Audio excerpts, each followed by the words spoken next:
Teamkills, everybody else. Hope you guys are good.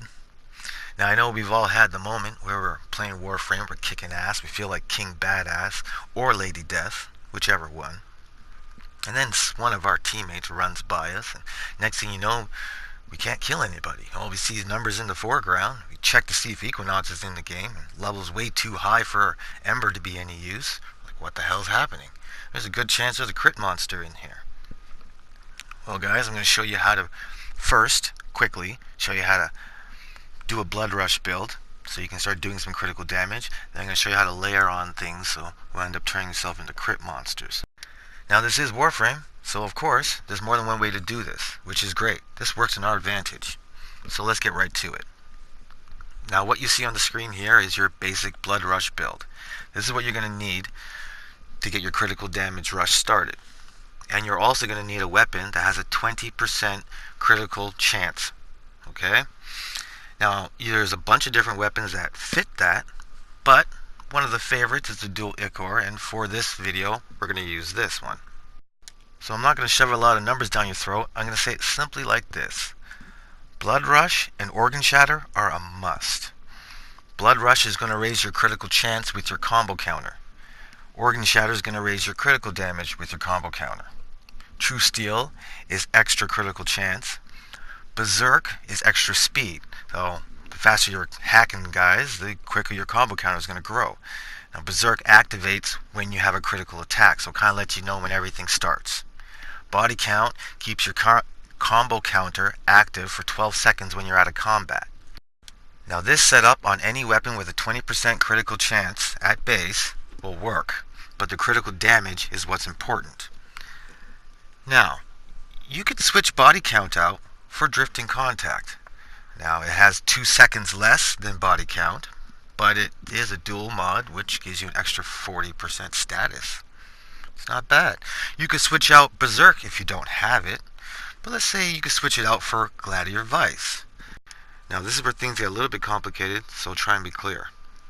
Now, if you switch Berserk out for Gladiator Vice, all you need is 3 other Gladiator mods within your Warframe somewhere. Kind of like what I've done here in Anaros.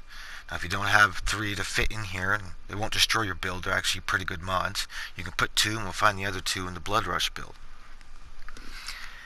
Now these dual stat mods, when you have 4 of them together, it gives you an extra 60% critical chance. Now all of a sudden, I don't need True Steel. I could take that out.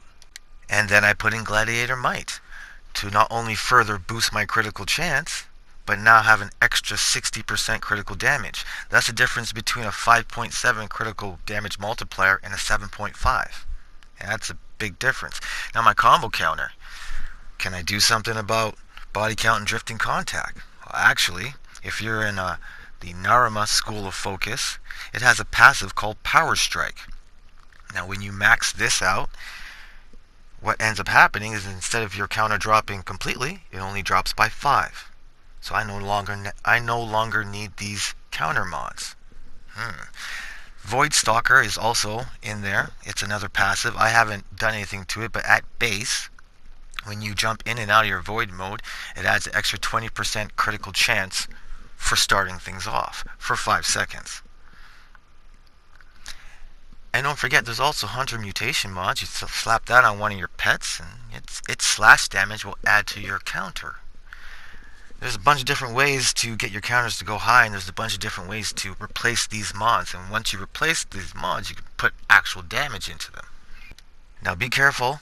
At first, the more damage you put into it, the less red crits you see. I thought I did something wrong. Then I had it explained to me, or someone just simply said, oh, a red crits is just a representation of a multiple of your base damage.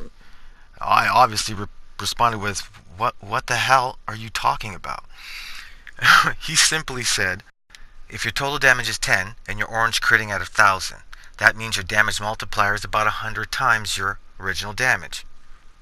So once you get to that next digit, or 1,000 times your damage, you'll be red critting. Now those aren't the numbers, that's just an example. That's simple. The colors just represent a certain multiple of your original killing. I was like, oh, okay, I get that now. So the higher damage you have, the less red crits you're going to see. That's because the way the the combo counter works, but it's a good thing. The difference here is, if you pick the dual cleaver, you'll be red critting at probably about 1,000. You'll top out somewhere around 10,000, maybe 15.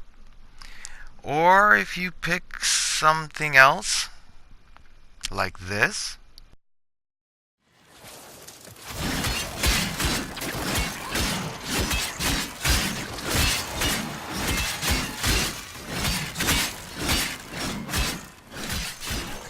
now I didn't mention any of the Zaw weapons on purpose. I wanted to use the weapons that you don't create, because once you understand how to do this, and you know what mods you have, what schools of focus you're open, you can go down there and build the absolute perfect weapon for what you're doing.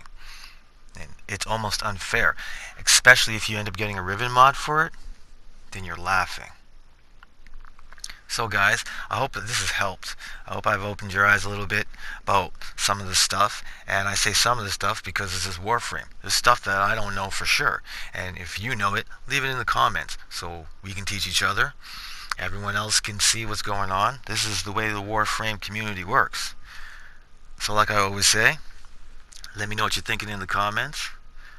Join the team of Team Killers. Become a killer of teams. Keep it easy.